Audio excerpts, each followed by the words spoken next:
Ladies and gentlemen, welcome to the Bard of the Band. Hi guys, my name is Ethan. Welcome again to Bard of the Band.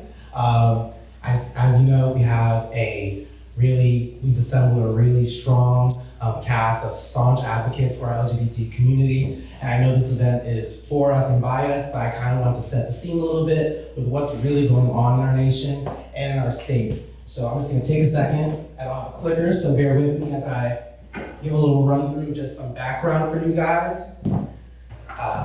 But we're gonna get to it.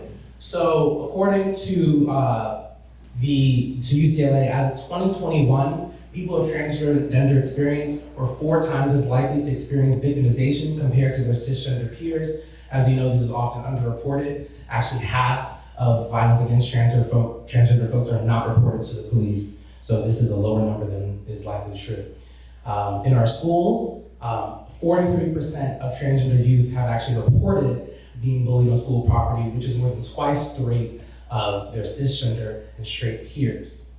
Now, in 2023, as this has been with every year so far recently, it's actually been the most number of bills set against transgender folks in the nation. The Human Rights Council is currently opposing over 500 bills, and this is as of the spring, 500 bills, which are included but not limited to over 100 bills that impede upon gender-affirming care for our youth and folks, over 30 bathroom bans, and of course, curriculum censorship bills, which include the ban books that we're going to be talking about tonight, as well as anti-drag performance bills. In the state of Pennsylvania, the scene is obviously not that different. I want to focus on what we could call a step in the right direction that is kind of having bumps in the road. In this past year, we actually had the Fairness Act passed in the PA House of Representatives, which is an extension to the state's anti-discrimination law to protect LGBTQ folks. It's positive in that it will prohibit housing, employment, discrimination, and allow for more public accommodations for folks. But it's really not that positive because it's still stuck in the Senate. It took 22 years for it to even pass in the House of Representatives. And there you can see that it wasn't really reflective of a consensus in our state, being as it had a 102 to 98 vote. And would you like to say something about that? Yeah, if I could. Of course. This is one of our panelists, Shekinah Rose. Start. So I'm a member of the Governor's Office LGBTQIA Commission, the AG Working Group, and the Fairness Act has actually gone into the Senate, and the Senate has actually buried it in a committee that's very well known for not bringing those bills back to light. So it's probably going to be sitting there until you got it. And so we're hopeful that, we're still going to remind them, that equality for all Pennsylvanians. Right now, if you live outside of Pittsburgh or Philadelphia or anywhere in Allegheny County, you're the most affected by, and this is the reason why it even exists. The other component that's missing out of the slide is that gender conversion therapy needs to go.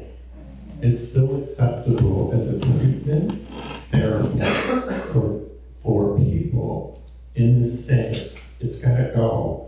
And I think it's just as important as all the other points that we're bringing for people to recognize around how we're creating equality for all Pennsylvanians. Yeah.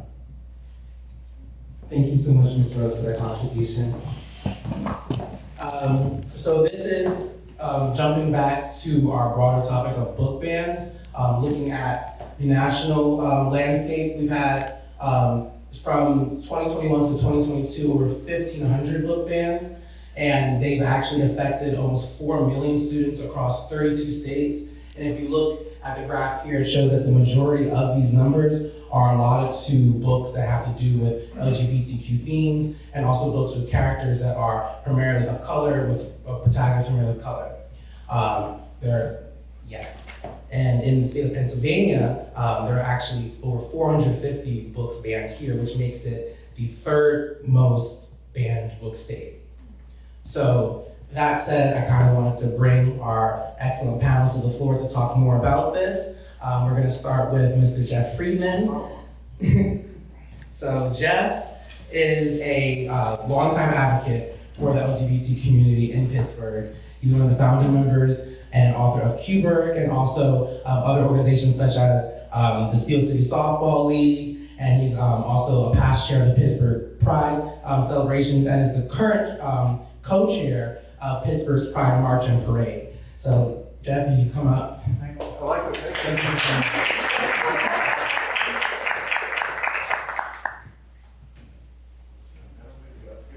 think they're going to follow. There's stairs over here. Hold that together. Appreciate you, Jeff. You betcha. For the ladies. Perfect.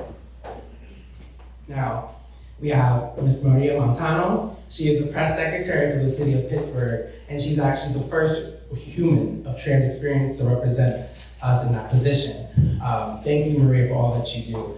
She is an outspoken LGBTQ and labor advocate and a communications expert with a resume to back it, both in the advocacy realm and outside of it. Maria, would you please come to the panel? Now, next we have Ms. Dena Stanley. Dena is a champion for Black trans folks in Pittsburgh and beyond. She's the founder of Trans United, a mutual aid nonprofit that works to uplift and elevate people of trans experience in Pittsburgh, primarily Black people and people of color. And she's also a respected thought and action leader in the international ballroom community, supporting queer expression and talent in its own specially curated safe space. She also happens to be my gay mother in my chosen family. So please welcome me. And last but not least, you've already heard a little tidbit from her. We have Ms. Shekinah Rose. Shekinah is an all-around advocate for trans folks in Pittsburgh and beyond, pushing the needle, as he said, for our lives in the state of Pennsylvania. She's a member of the Positively Trans National Advisory Board, and she's a fellow with the Positive Women's Network for 2023 to 2024, amongst a wealth of other positions. Thank you for being here. Please come to the panel.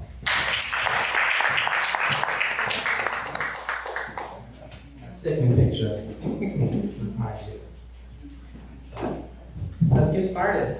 A bit about your work and how it interacts with your queerness and greater identity. You go first. I'll go first. Oh my God. So I'm a Black trans woman. My pronouns are she, her, and I had to do step into this work. If you want to see change, you gotta become the change. Here in Pittsburgh, we don't have too many Black trans women that are in leadership doing this type of work at all whatsoever. So that's basically why I do the work that I do, because we have to have folks in the community that are backbones for the rest of our community. We gotta show up for us. So anyways, I'm Jeff Freedman, one of the co-creators of Q-Burg. So I've been doing this, 1980, I think it was 82, 81. We started the Steel City Softball League. And that was the very, very first community, I want to say one of the first community organizations outside the bars. Our community was very bar-centric. We had the choir. I always made the joke that I could carry a purse, not a tune. So I was more sports, and so we started the sports thing, the Steel City Softball League. And since then, I've been community organizing ever since. So my real job, I'm an accountant. So boring dolls. I know, and I worked basically corporate America, but there was this other life that I had where I could connect to the community and I could be a part of the community and help the community. And so that's where the passion of all this community activity has been for 40 some years. And working with terrific people in the community helps. I think that lately we've become more of a sense of community, would you agree? Lately, which is absolutely fabulous and wonderful. So my queerness at work and my straight job, I call it a straight job because it's basically what it is. I'm the director of finance for a company. So, but I'm out. My husband comes to events. I don't really try to hide anything anymore like I did in the past. When I was probably in my early 20s, I did. You had to, we all did, you know, because I remember one time I went for an interview and the HR guy went into the office and the guy goes, "I don't want that fag sitting in near me." And that was okay. So the HR director came out and said, "Oh, I'm sorry, he's already made a decision." Like, I heard this, right? So anyways, it's just, when you talk about your like queer identity and what defines you, it's the community and it's the people around you and the people you surround yourself with. And I've been very, very fortunate for all these years to surround myself with really good people. So I'm Maria Buchanan. Thank you so much for the lovely introduction. I'm a Latina, I'm a proud trans woman, and for those of you who know anything about me, for about a decade I was a labor organizer doing communications work, leading workers in the struggle, helping people fight for their civil rights at work, and very much actively involved with being a local known critic of local governments, put it mildly. So when the last election happened and the mayor's office called and said, "Hey, would you consider being the spokesperson for the city and for my administration?" I took a big deep breath and I said, "Are you sure you've got the right phone number?" You know, so I was a little surprised by that. But in terms of like my identity, I had to stop and like really think, like, am I ready for this? Am I ready for what this will bring into my life, knowing what we just saw in terms of the legislation, knowing that there's people in our own communities that are openly, loudly saying death to trans people? Am I ready to be the face of an administration that is the first Black administration in the city's history, on top of being the first trans woman to do this job, in a city that, like Pittsburgh, is not entirely, you know, welcoming at times to people of our experiences, right? Like, let's be real. So I had to put a lot of thought into that. Was I prepared emotionally and mentally to take that on? And you know, I'm great that I have community, that I have people in my life that I can lean on, because, you know, you get those death threats just for doing your job, right? Like, that's what it means to be. It's great that I get the honor to be the first, to get to represent our city the way I do, but you know, it also comes with a lot of hate, a lot of fear, and a lot of push from other people who think people like me, A, shouldn't exist, and B, we should not be helping our government. So I'm really happy to dig into this conversation today, and thank you, Ethan and One Hood, for inviting me here.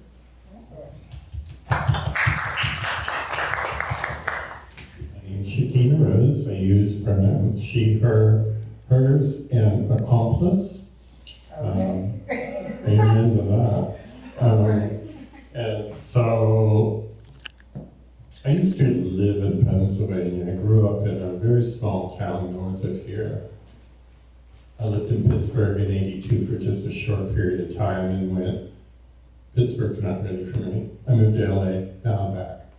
And so right now I'm involved locally here with Western PA older adults LGBTQ plus advocacy team and a subcommittee for legislation. On a state level, I'm in the governor's office for the LGBTQ Commission Aging Working Group. I'm a member of the Pennsylvania HIV Planning Group, where I'm a member of the steering committee, as well as a intersectional and innovation subcommittee co-chair. I'm on the Aging and Disability Working Group.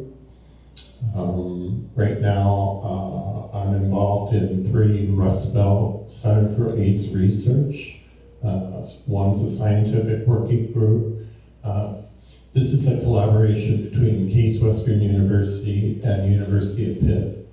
We're looking at trying to reduce the number of people that are acquiring HIV in the Cleveland area. And so we're trying to create new programs, new interventions.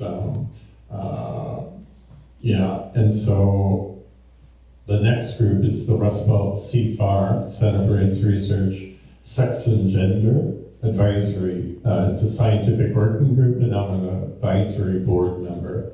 It's the only one in the country that's looking at HIV, sex, and gender. So anything in that umbrella and in this space, it's really important I'm a white trans woman, and so I bring into this space really challenging researchers across this country to do better, to include women. It's cis and trans.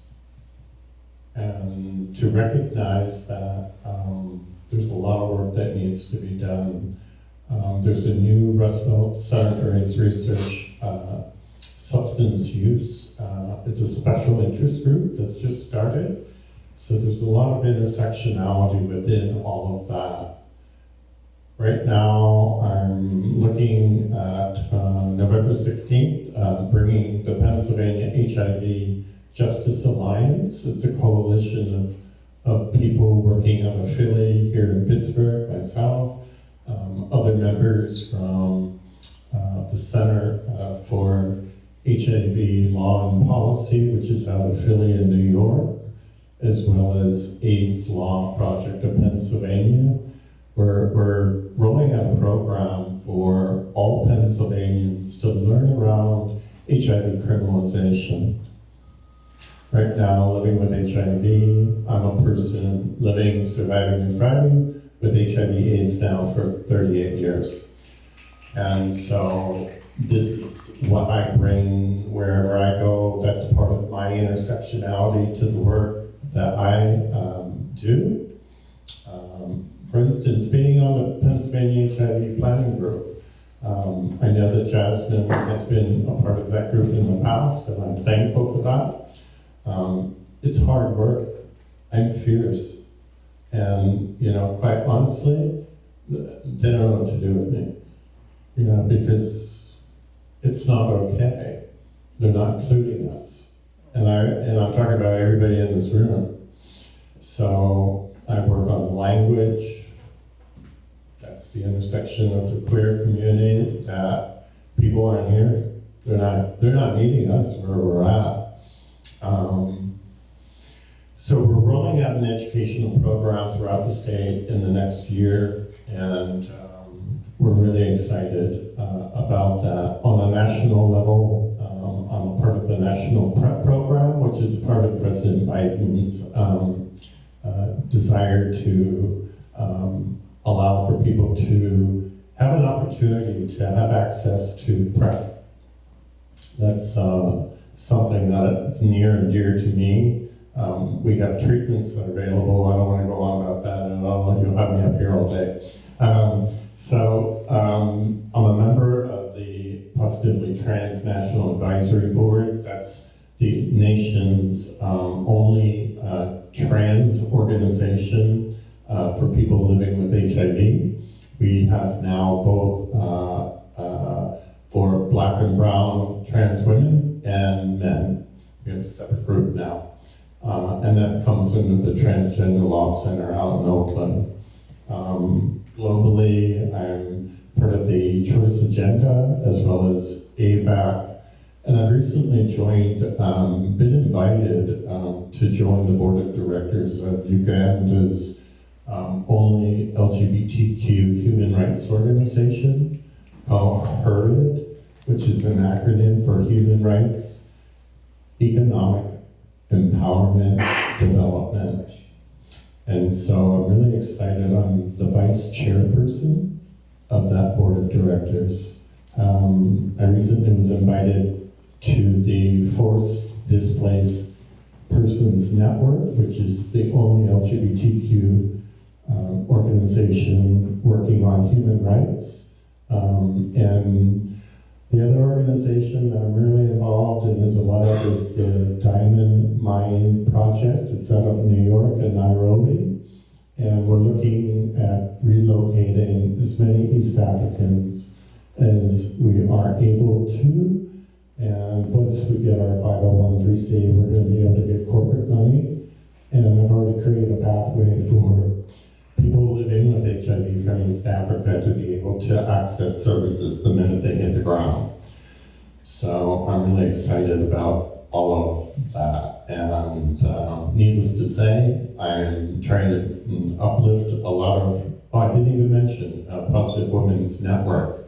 I'm on a national as well as the policy in a fellowship trying to create a bill for immigrant women living with HIV that will allow for a whole lot of intersectionality to happen. Senator Casey's already emailed me, so I'm ready to work with his staff. And hopefully that'll be in conjunction with African Services out of New York. So I'm doing a lot of stuff. Once again, I want to thank you all for the work that you do, because it's not easy, especially when it's a part of your life and it follows you home every day. And on that note, I kind of wanted to take some of what you guys were saying and ask this next question.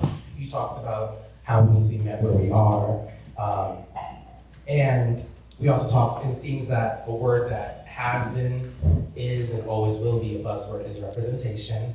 And I just wanted to, since this is work that follows us home, I wanted to give you guys opportunities to put that life and bring it here and meet them here. So I do want to ask, what is it like, to really be criminalized and see that your life is constantly under that threat of criminalization in and out of your work? And I do want to start with Dena. Why you gotta start with me? because you gave a little tidbit on your work, but I think we do need to hear a bit more because your work definitely does bring that scrutiny. I do too much. No such thing. Yes, there is. Come on, Miss ET. For me, as a queer person living in Pittsburgh, when we talk about criminality at all whatsoever, doesn't matter. Like, my community and myself, a lot of times, like, we're worried about housing and we're worried about food. We're not worried about the police. We do have that sense of fear for them, but it's more so like, I have to worry about so many other things. I have to worry about my community members who are dying over substance abuse, and I have to worry about where they're going to sleep at, and all of the calls I'm getting at 2, 3 in the morning because they don't have nowhere to sleep, and figure out how I'm going to get them to places to stay. Even if we're out in the streets marching, literally when we were out in the streets marching around 2020, just to be seen and to be heard, to be included, we were criminalized for that. The boroughs, Etna, Shaler, Millville, and Pittsburgh police all showed up at my house. And I told them, I'm not going anywhere. I'm staying here in my house. You're gonna have to drag me out of here. The only reason why I left out is because my mom came into the house and she wanted me to leave. And she was getting a little emotional because my brother was murdered in her house. So she felt like they were going to do the same to me. And I was not worried at all whatsoever, because at the end of the day, this doesn't matter. My community is what I'm standing for and what I'm fighting for, and I don't care about you. I care about them. Because every day we step out, every single day, we're worried about our lives being taken for just existing. You're just another person that we have to worry about. It's not that big of a deal to me. It really isn't. When, like I said, we're worried about food, housing, job, just basic public accommodations. The police don't matter to me. They're not here to protect or serve us at all whatsoever. That's just how I feel.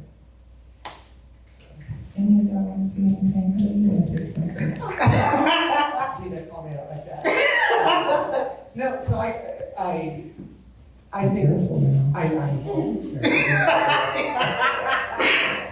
you know, when it comes for like criminalization, we often think of policing, right? Absolutely. But what we also need to think about and pay attention to are things like the district attorney, who has a tremendous amount of power in his office that can really set back somebody's life. Like when we think about what has happened in the past, like being arrested for walking while trans because they just assumed you were a sex worker. And then if you happen to have condoms to protect yourself, or if you had a cell phone because everybody has a cell phone, they would use those things as evidence to say that you're in the process of committing a crime, so they can label you with a stricter penalty and put you in the ACJ longer. And then let's talk about the brutalization that happens in the jails once you hang in there. Bodies like ours don't necessarily end up in women's spaces. Oftentimes bodies like ours are purposely put into men's spaces as a reward sometimes. And when we don't be passive, guess what happens? We get beaten, we get raped, we get additional charges put on us, right? So our whole entire lived experience, from walking to using the bathroom in public to wanting to go for a swim, is under constant surveillance, constant attack. So it does come with a little bit of hypervigilance on top of the layeredness of, I know there are people who, like I said before, like, want me dead, right? It's just like part of the reality is, and I had to get up and live with this, is like, somebody might just decide to do that to me one day. And I have to be sort of in my mind, but not let that control me. Because it's easy to live in the fear of, well, what are the police gonna do? What are the DA gonna do? What is this random community member going to do because of who I am? I mean, we just gotta keep doing the work. Absolutely. We just gotta try to survive. And we all gotta do. And this isn't about me.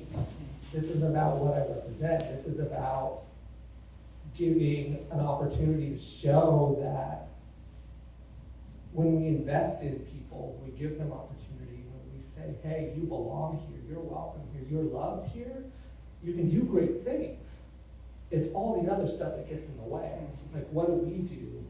Let's pay attention to elections, right? Like, I think we can all be clear, like, we have opportunities ahead of us from judicial elections to DA's races to make changes that can have profound impacts on the lives of everybody on the stage, everybody in this room, and everybody in this region.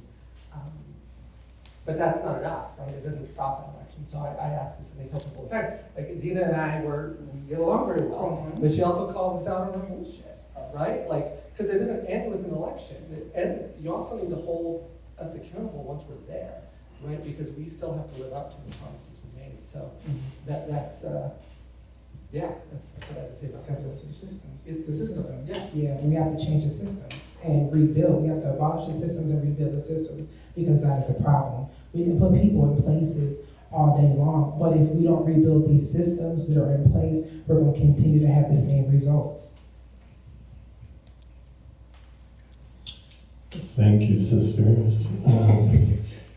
For me, what that means is, okay, so the end of June, I'm walking down Grant Street, going to the county courthouse to get my legal name changed, and I get a block and a half away, and I find myself having this guy coming up behind me. It's like this whole kind of like thing that goes in my head. I'm always like afraid of running.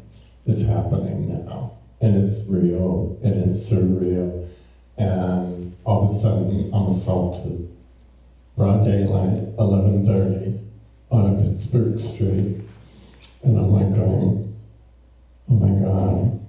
And in the moment that I like went like this, because I've been trained at a national academy on HIV is not a crime, I knew that if I had done something, because I live with HIV, we are identified as automatically trans women are equated with sex workers. And sex work is work.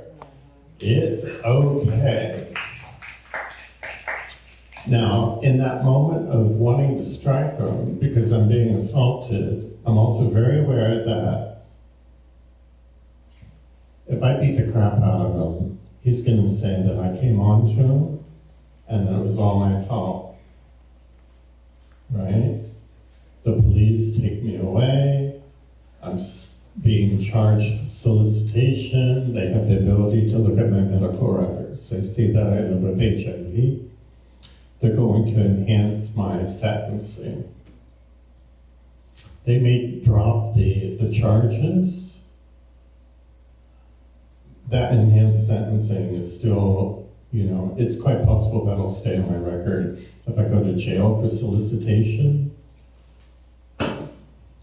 I'm doing time for a crime of having somebody else assault me only because I'm protecting myself as a person living with HIV.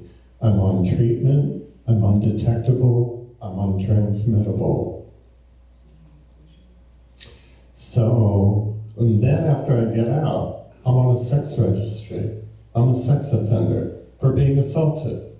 This is real, folks. This is every day I walk out of my apartment. That's what I walk out to. I don't have a free life. I have my best life, but I don't have a free life. Okay? I'm not alone. There's others. And, the idea that we're living at a time when we have the ability to end the HIV epidemic. Think about how many people are being incarcerated for this, especially people of color. So that's what I bring to the table for that question. And we thank you for your story. Thank you all for your stories. Jeff, you have anything? I think the most thing that I could add is when I was listening to Dena speak was talking about our lives don't matter. And how that hit me in the time where I felt like my life didn't matter to other people was during the AIDS epidemic. I lived through it. And while the people around me in my 20s, when we're supposed to be in the prime of our lives, were dying. I talk about the softball league. And my husband's team, we actually met like 40 years. So his team, we have a team picture of his, and half the people were dead in 3 years. Very, very impactful. At the time, being gay, you were assumed, as a gay white or gay male, you were assumed to have HIV. When you walked into the room and people found out you were gay or whatnot, you'd stay away because you're going to get HIV from them. My best friend happened to get AIDS, and in the hospital was basically treated like not even a human being. And this is my childhood. This is my 20s when we're supposed to be out having fun and all this stuff when all these people are dying. My best friend is lying in bed dying, or lying in this thing. They come in with the bubble suits, and they're like trying to touch him, and they're trying to treat him and stuff. And I just thought, I lost it. And I said, this is a human being lying there. And you had society all around us victimizing, us, like just we were the problem when we weren't the problem. We were just trying to live our lives and trying to be who we were. There was a lot of legislation that was absolutely passed against basically criminalizing having HIV. If you were transmitted to someone, you could sue somebody. You could sue them for giving you HIV.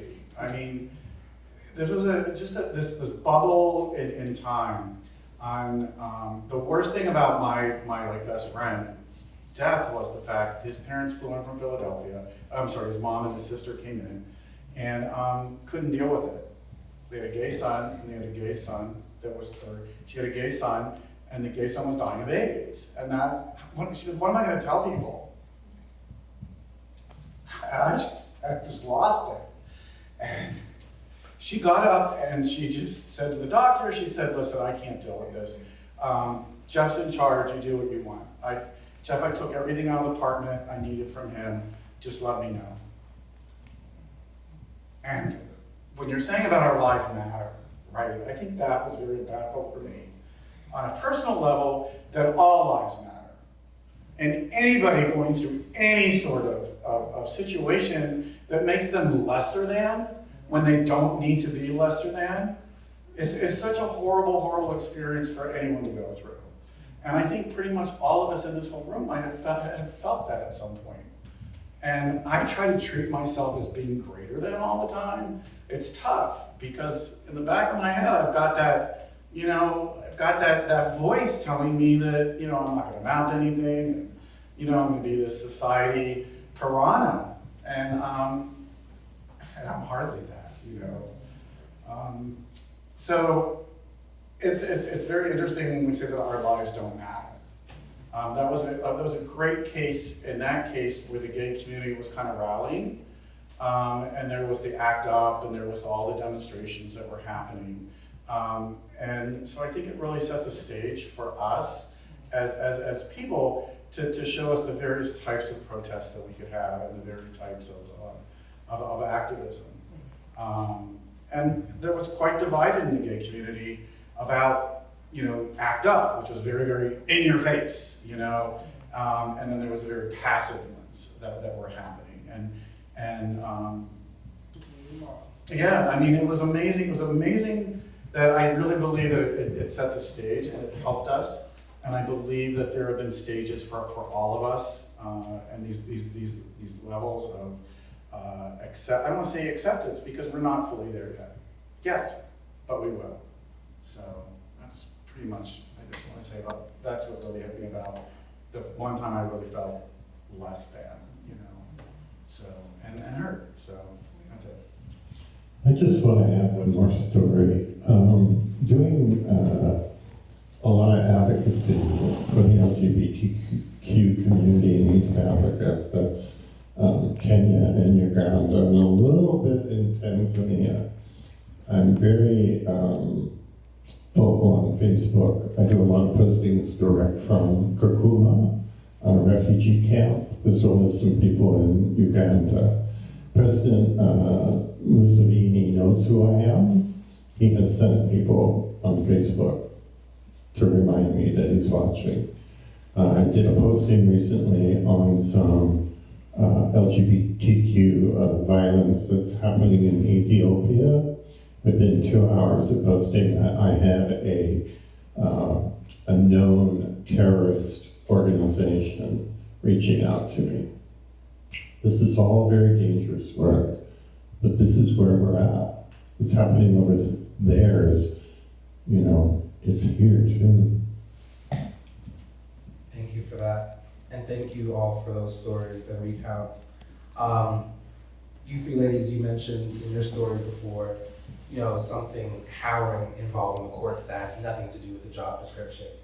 But I do want to circle it back to all of your work and the courts and ask, how have the courts impacted your work that comes on with you, and how has your work impacted the courts? I always start. I'll jump in here. All right. I've been thinking about this a lot of how the courts impacted us, because I'm originally from Colorado, and growing up in Colorado in the 90s, the state actually passed a constitutional amendment legalizing discrimination against gay people, and that was really one of the first cases to go to the Supreme Court, where Colorado was labeled as basically what's the gay hate state, right? So those were upheld up for quite a long time through the court system until finally it was struck down as inherently discriminatory. But some of my earliest foundations of being a queer person in society in the state I was born in was my neighbors are willing to vote for people who will elect judges, who will name judges that will say, you aren't worthy of being protected at work.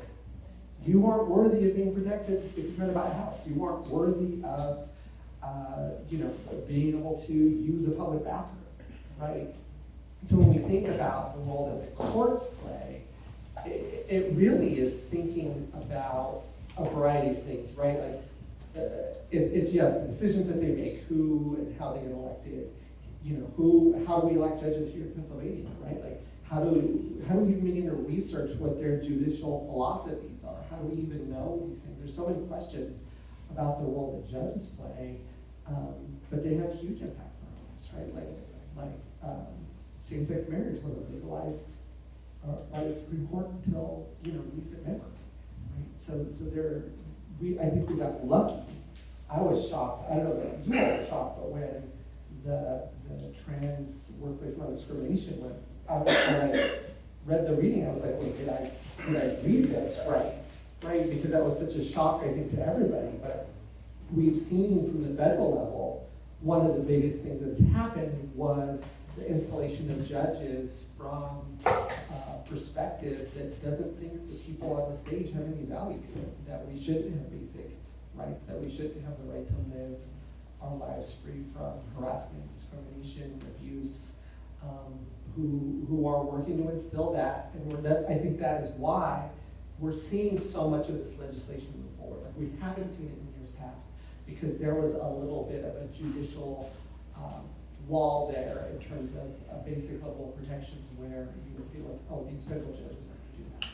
But what they do is they push this legislation and they go court shopping, and then they go to the court in Texas that they know that judge is going to withhold it, and there's a packed Supreme Court that says, oh yeah, we're going to go ahead and do away with that, or we're going to say, yeah, it's okay to ban books now, or yeah, it's okay to ban drag people. And some of this legislation is so wide open that an event like this in a border state in Pennsylvania, they could come in and arrest all of us just for being on this panel, for having this conversation is illegal in some states, because the panel participants are trans. So this is what the court's impact on our lives means, and it's hard to think about that from the perspective of you're going to the ballot box and you're like, I don't know anything about this judge. What does it matter, right? But ultimately it does matter. It has real profound impact on people's ability to live, to work, to buy a house, to use the bathroom, to see a doctor, to not have your kids taken away from you simply because all you've done as a parent is love your trans child, right? But that's the reality of the world that we're facing today, and also like pay attention to local government. I'll be honest, like judges matter, yes. Like, know what happens in like the order, like does anybody know what happens if the mayor of Pittsburgh dies and who becomes mayor? It's council president. Does anybody know who council president is right now? Teresa Gale Smith, right? So I have to think about these things, and it's not unlikely to happen because it is happening, and that's how we got Luke Ravensall as mayor for the first time. Because he was the quote-unquote candidate nobody thought would ever do anything. He was the safe bet. And so really paying attention to these nitty-gritty things can have profound impacts, and lobbying up and down to make your voice heard is really important, to make sure that from city council to city council president to the mayor to the judges being elected this term to the Pennsylvania Supreme Court, and who are elected officials picked to represent us in the courts is huge. Yeah, I would definitely say that vote locally is extremely important. But here in Pennsylvania, I'll just give you this one. So if you're a trans person and you're doing survival sex work, and you're caught and you have prostitution on your record, you can't get a job at all in Pennsylvania. So you have to pay restitution when you get out. How are you going to be able to do that? So you have to go back out into the street and continue to do survival sex work. If you get caught 3 times, then you go to prison. That's our system in Pennsylvania. That's how it's set up. So just let that soak in. And the only way we could change that is by voting locally, knowing who you're voting for, having parties to educate people within your communities, and not being afraid to go outside of your communities and educate other folks in different communities. That's the only way we're going to be able to make those changes. Thank you. You guys have anything else to add? You want to throw something else?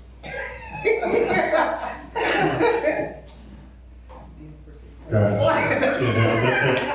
that's a tough one to follow. But, you know, all I can say is that Oh, it's outside. Okay, shut it, go ahead. voting is really important. You know, this election is so important. Every vote matters. Like, that's not even a cliche. It really does matter. And so when we're looking at not just like who we're voting, but getting out and actually doing it, it's just as important, if not more important. Because unless you're actually voting, you know, you're not creating the change that you want in your own life.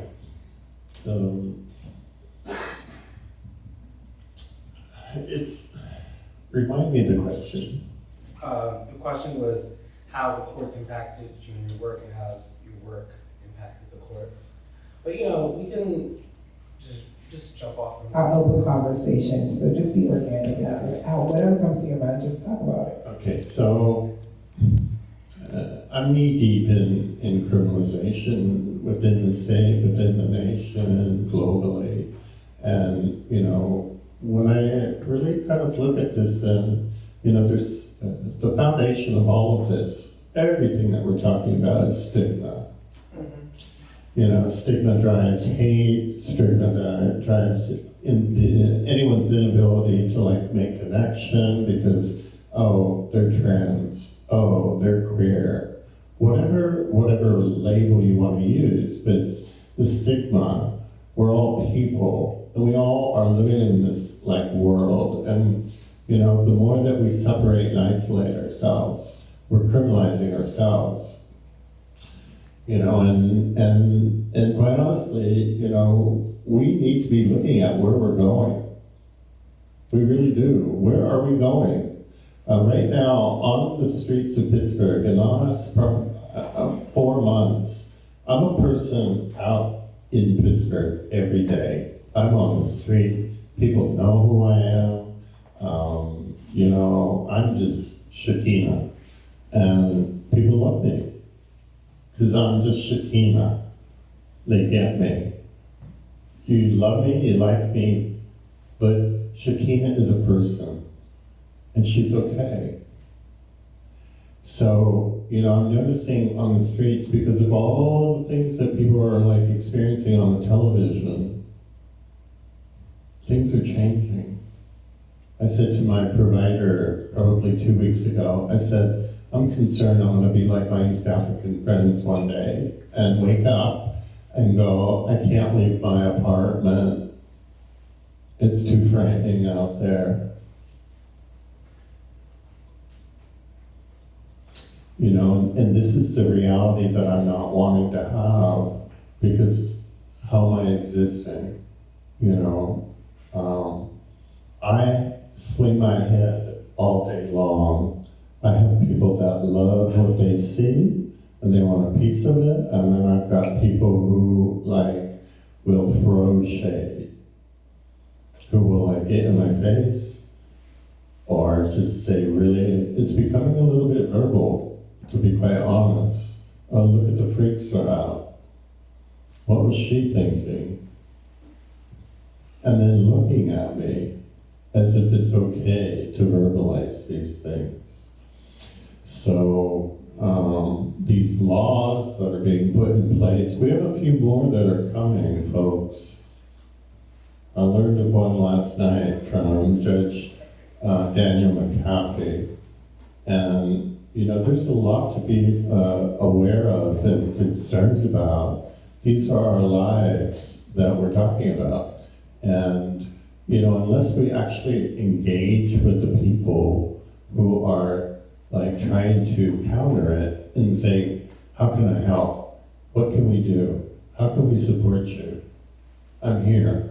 I want to know that you support me. How can we do this together? But if you don't get out and like let people know what it is, they're not going to know. So when it comes to the courts, they're doing the work that they know. 2 weeks ago, I was at the Allegheny County Jail Oversight Board, reminding them that I'm a trans woman living with HIV, organizing a local PWN/PA chapter for women coming out of jail who may be living with HIV, to know that they're not alone, that there's somewhere to go. I now have the Allegheny County Bureau of Corrections making a relationship with me. Does that make it, this is a pathway to success for women who are criminalized for whatever reason. Sex work, sex work, sex work, sex work. Do you feel me? It's a vicious circle. And I'm certainly an advocate for sex workers. And I'm doing my best to raise voices where I can, to get the people that write the laws and judges to really recognize the full impact of what it means to criminalize anyone who does sex work. So. Thank you. Jeff? I want to take you so we can go anywhere you want with this, right? All right, here we go. Ready? So we were talking about local officials, local elected people, electing judges. We're talking about people in our state that have voted against us. And every day I wake up extremely happy that I live in Pennsylvania and not Florida, right? Because I talked about surrounding yourself with good people. We have such a great governor in Governor Shapiro, who is so pro-LGBTQ. It's amazing. So very blessed to have him. We've got Fetterman, right? I mean, seriously, who doesn't love John Fetterman, right? Again, a huge ally of ours. He's been to Pride forever and ever and ever. He was actually marrying people in the state of Pennsylvania before it was even illegal. Because he said, because I should, right? So he was doing the right thing. We've got Dan Frankel here. We've got great leadership. Jessica Benham, who's the first queer woman elected into the PA legislature. Bruce Krause, I mean, come on. 16 years on city council, for representation matters. I believe now Latasha Mays is now out there. There's 6 people right now. We have, I believe, 5 or 6 in our state legislature. We need more. We need more, we need more, we need more. But getting back to this whole DeSantis thing, right? People are basically don't say gay. Seriously? Where is he? The book banning, everything that is going on that's being brought in. I have friends of mine that are actually leaving Florida because they just can't live with this negativity and living in a red state. So I think that we're very blessed in where we live. We're very fortunate that we're able to focus on what we want to focus on. But the whole thing on getting back to the books and getting into the book banning and all that, which is absolutely ridiculous. I kind of it's the same story that I've heard since I was coming out and trying to do this. We need to save the children. Save the children, right? So actually, personally, how I feel about it is the fact that we've actually helped propagate our message and help get our message out there. Because if I think about it, this was 20-some, maybe 30 years ago that I was listening to this, 40 years ago, and those kids are you, right? Right? So this is how that happens, right? It's just talking about it, it's dialogue, it's getting it out there. So do I hate the book banning? Do I hate that? Absolutely. Am I kind of not, I love the conversation though. I love what's happening. And I think a lot of that, save the children, protect our children, and they hear it, it's made this happen. It's actually helped us.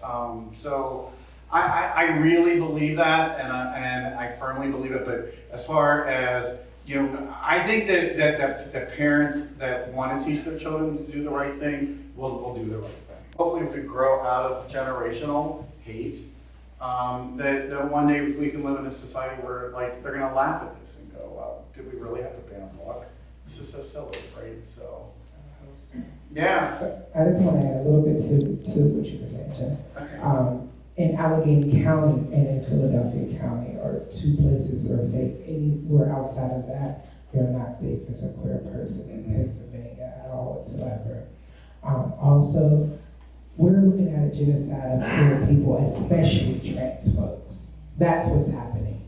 From the government to the justice system to everything. That's why they're banning the books. If you ban books, you ban history. You know, that's why they're jailing us.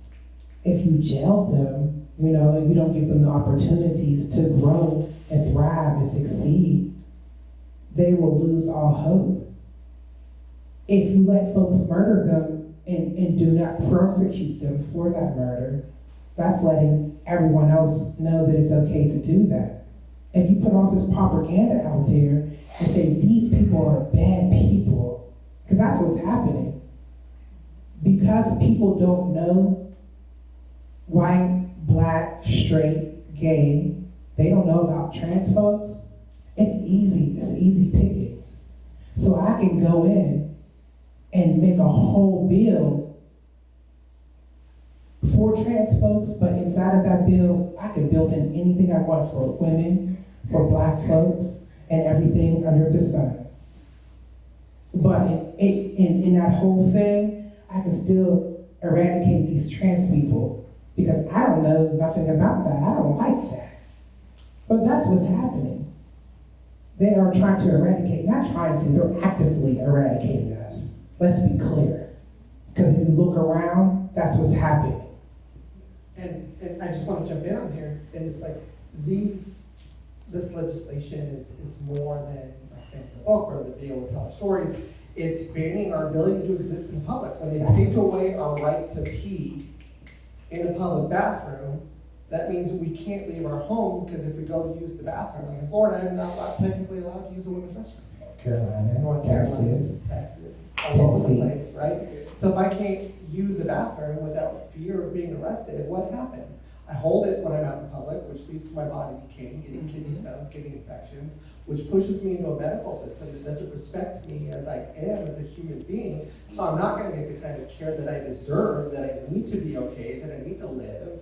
So I'm gonna be sick. And guess what? I'm sick, I miss my job, now I've lost my job, all because I couldn't pee in the bathroom I needed to, right? So these things are so deeply layered and so interconnected that at the root of it is, they don't see us as human beings, right? Like this is about humanity. So when they're able to push propaganda to the level that they can see me as a pedophile, as a groomer, they use these words to rile people up to dehumanize us, right? So that is what we're seeing in this legislation. And it plays out in our lives in profound ways, right? Like in ways people might not think about because, you know, I started dating someone and her family never knew like what it meant to have somebody who is trans date their daughter. And they immediately went to, oh, but what about your daughter? Aren't you afraid of her? Is she okay? I'm worried about what this means. Oh, I'm okay with the gay stuff, but I don't want to know about all the trans stuff. And then it gets into the invasive questions about, does she still have, you know, Exactly. did she get the surgery? You know, we've become a sideshow and we're being dehumanized and our stories are being banned, our bodies are being banned, our lives are being banned. Before you know it, we're all no longer going to be able to exist. And I think that's where we're at, and that's sort of where it feels in this moment to be a person of trans experience, is that's the fight that we're up against, and that's why what is going on in our court system is really important. I want to share, I'm sure maybe people in the audience already are aware of this, but we are the face of harm reduction. We spend our lives every day doing a harm reduction.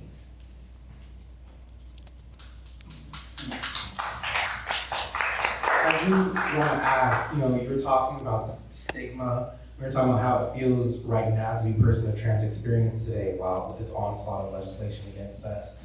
But at the same time, Jeff, you mentioned shifting tides that aren't shifting fast enough. There's this increased visibility, in media, in places that you guys might not even pay attention to given the age groups they're going out to. We have all these different shows. We have a bit more representation, at least in the limelight lens. We have TikTok people, getting this ballroom experience, for example, amongst a slew of other things. And how does that feel to see this building representation in some ways, like behind the camera and what have you, but to also see this going on, like what we're talking about here? And how, do you guys have any ideas on how we can leverage that visibility to our advantage?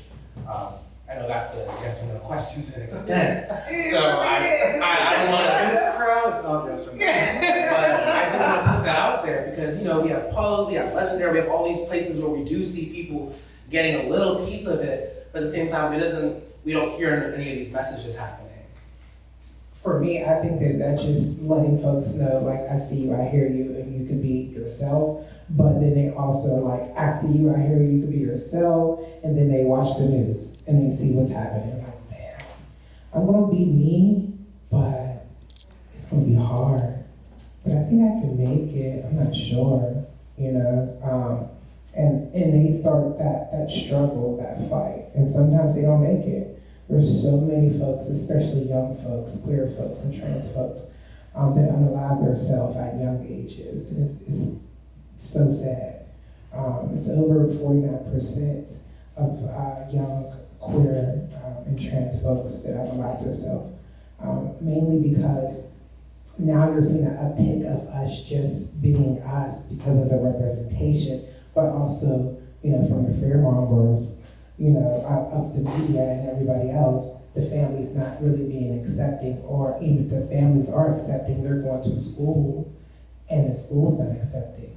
So they're just like, hey, I'd rather not even be here. So what we're seeing is there absolutely is an uptake of people being themselves, but also there's an uptake of young folks unaliving themselves because they said, I can't deal with this. I'm not gonna be here. And we gotta wrap our babies in love and shield them, and I feel like I spend so much time just like reminding people that you are good and you are worthy and you deserve a life of love and joy and all these things, because for too long, and it's still ongoing, we're being told every single day, you're not worthy, you're not enough. You don't deserve joy, you don't deserve happiness, you don't deserve basic dignity, you don't deserve these things, right? So to be able to have the opportunity to use the platform I have, and be able to insert that into the conversation in a way that I never could before, right? So yeah, it comes with a lot of shit, but also get to have a platform of, I get to speak for a city and say, hey, trans people, we love you. Guess what? Here in Pittsburgh, you're loved, you're welcome, you're supported, you're celebrated. We're going to do everything that we possibly can to protect you while you're here. So come here. Is it enough? No, it's never enough, right? It's never enough.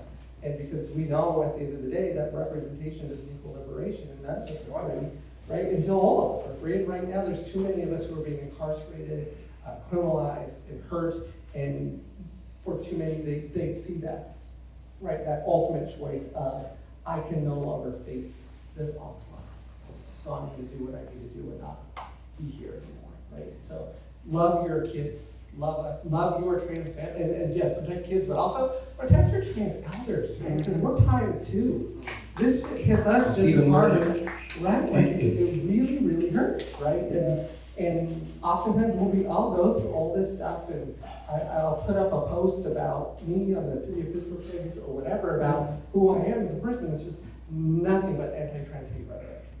Nothing. And it's fueled me, and it's in me. It's like, it's hard, and then to have nobody sort of reach out and be like, hey, are you okay? Like that hurts, right? That's the part where community as a whole, where you can really step in, is remind people in your life that they're loved and they're supported, but also check in with the people who are doing the work, because we're the targets of so much hate. And people are like, oh, you're strong, you're up there, you're brave, you're powerful, you can do whatever you want. You're Maria, you're Dena, you're marching in the streets, you're running the city. You're supposed to be this powerful, strong person, not have no emotions and not just keep marching and keep going forward. And even when you are being attacked, even when you are, at your lowest, you still have to show up and be that person because they expect that from you. No one else, but they expect that from you because you are that black woman or that brown person or that woman that they believe that that's what they do to us. It's like, well, I would speak for me. For as a black person, a black woman in spaces, they don't expect us to be nothing but strong at all times. We cannot be weak. I am sorry to put the gas on the pedal a little bit, but I'm also excited to do so because we do have some great performance following. So I'm going to ask these two questions together and to close it out a little bit. If you have just a little bit of time, we'll squeeze it in. But the first part of it are, what are some of the mistakes that you guys think we are making? And then in addition to that, I don't know if we're going to have enough time. don't wait this more. We're gonna do a little run through. And what can you say to those in the queer community and our allied community that are hesitant to leverage their right to vote? Mistakes, and what can you say to those that are hesitant to vote? You want to go first? Gentlemen first. So, two totally different questions, right? Number one is, I don't understand people who don't vote, right? To me, that doesn't make any sense to me. So I gotta leave that at that, right? There's nothing more powerful than the ability to vote, and we need to do that. Anybody with a vote, I can't get it, but okay. Mistakes that we're making. I look at this community, I look at all of us here together, right? Stronger together. I hate the infighting. Mm-hmm. I think that the mistake that we make is attacking one another. I think that I may not agree with everything that you might say, but at least I can be respectful of it and not damning. I can say damn. Yeah. You can Good. There we go. So anyways, but I'm just thinking that a lot of the mistakes that we make are internal. I think a lot of the stuff that we're doing is internal. And I really believe that Pittsburgh has come a long way in the past couple of years in gaining some sort of feeling of a community and the strength that's coming from us out there. I really believe that that will continue, and we need to stop fighting. That's my 2 cents. Mistakes. Oof. Mistakes. Yeah, I would say here in Pittsburgh, I think we're in the process of rebuilding community, right? Like let's not be around now into the room of like what happened with Delta and the over commercialization and not knowing where money went and just sort of this. They're still out there. They're still out there, right? It's a reality Not there, stand. right? Like it's still here, and there's still this sort of like thing in the air at times with community where you're like, can I trust? You know, can I? You know, so I do think that those things of community, like let's call each other in, let's do what we need to do there, and I think just recognizing that there has been a lot of pain caused locally by a lot of folks who were in positions of power, right? So we have to acknowledge that the power dynamic that was up in there, and I don't think we've ever really fully reckoned with it, and it's still ongoing, right? In terms of what you said, in terms of like what convince people to vote and the importance of voting, you know, I understand why somebody would not want to vote, right? I understand this place where you come from where you're like, I am just one person. Who am I to stand up against that tidal wave of legislation? Who am I to stand up and feel like, you know, I look at walk into a room or I look at elected officials, there ain't nobody who looks like me. There's nobody with my experience. There's nobody who understands what it is to be me. Why should I vote for that person, right? So I understand why people would not want to go to the ballot box and vote, right? I do, and that's on us. That is on my job to convince you about why these things matter and how using your voice, but not stopping there, right? Not stopping with your vote, but really doing the work after the person, like it really is choosing your battle, right? Would you rather fight for what you believe in with somebody that agrees with you like 90% of the time, or would you rather have to get out in the streets and fight against someone who doesn't even see you as a human being, right? So it's a tactic, it's an opportunity. It isn't the end all be all, but it is critically important because right now there is tremendous threat to our existence as a community. So I do think at this point in time, it is on us to educate folks about the importance of voting, and I appreciate the opportunity to share a little bit about this interconnection between what we're seeing. But it's on us to say this is why it's worth voting. This is why we're worth voting for. And then like I told Dena earlier, she does it all the time.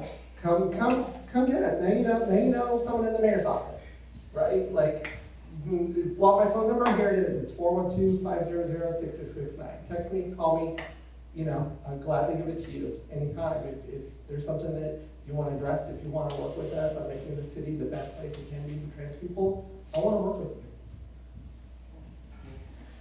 I would say listen to the most affected folks in the community because they see all sides of everything. Support them, in every facet, especially small grassroots organizations like Church United and Pittsburgh Pride. Just talk about it real quick. But seriously, when you listen to the most effective person within any group of folks, they are going to give you the answer. Because again, they're affected by everything. And that is the problem. We're doing so much infighting, like y'all were saying, and we're all privileged. If you have a house, or even if you have a car, if you have a job, whatever it may be, if you have somewhere to go to at night, that's a privilege that most people don't have. But for me, I'm thinking about a homeless Black trans woman living on the streets with HIV. They're going to see everything. They're going to catch everything. Every single thing that's happening. And you have a conversation with them, you're like, damn, really? I don't see it like that. But of course you're not, because you are in a privileged position, a more privileged position than them.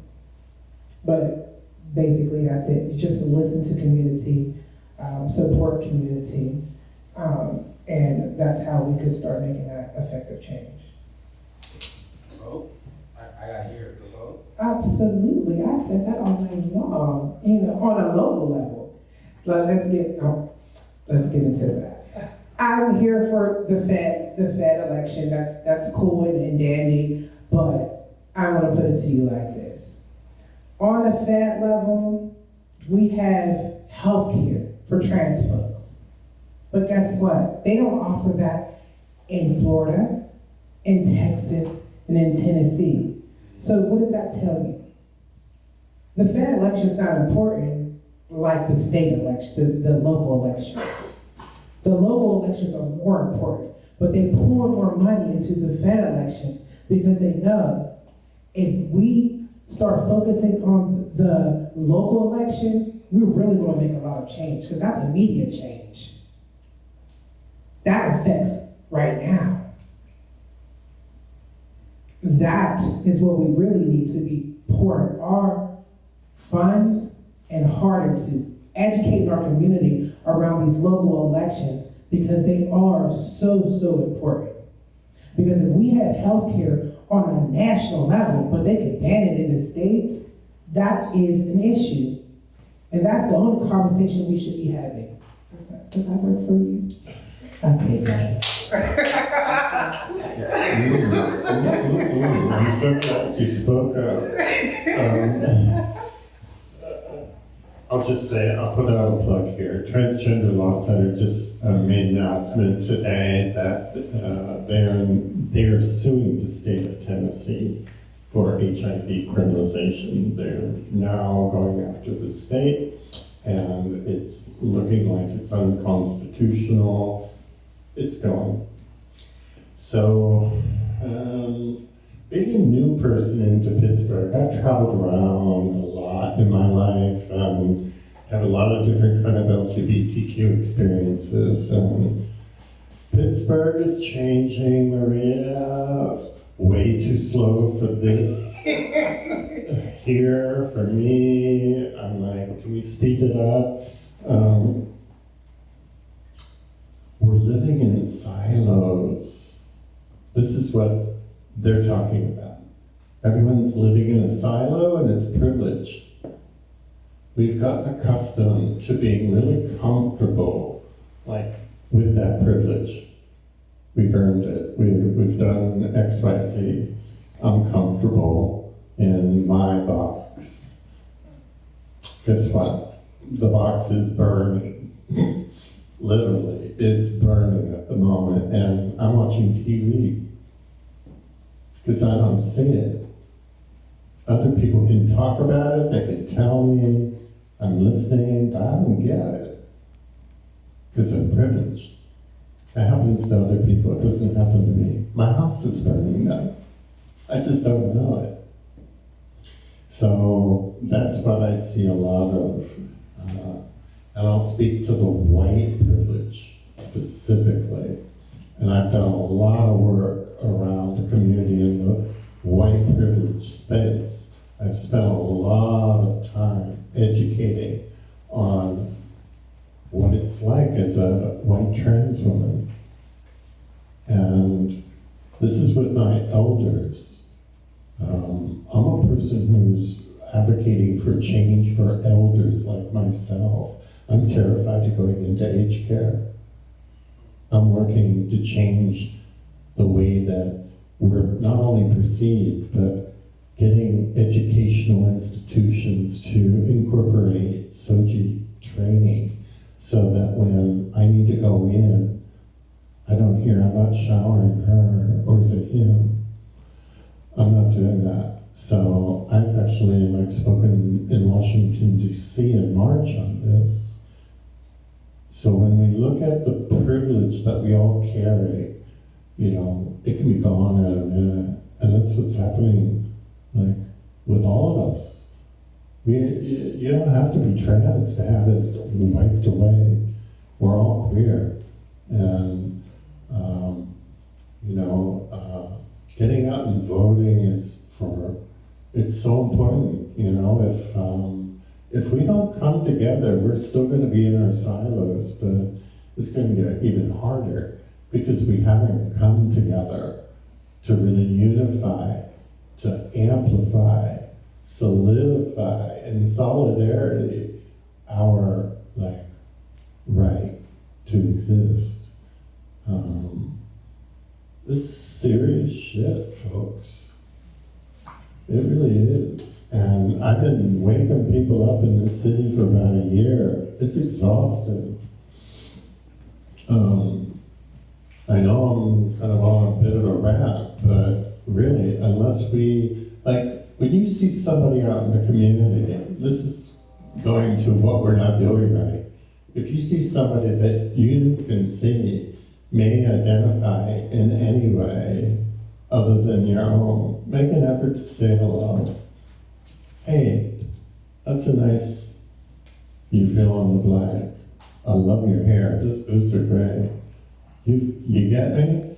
Make an effort to make connection, because through that connection, you're gonna identify something. There's an intersectionality in all of our lives. So somewhere in that overlap, guess what? That's the space we all need to be in, because that's what creates for understanding. Wow, they're really not that different to me. Imagine that. And then starting to really embrace how people are different. Okay, so you guys got no thoughts, comments, and concerns. They covered the bases. Okay, Good, thank you everybody for coming out tonight.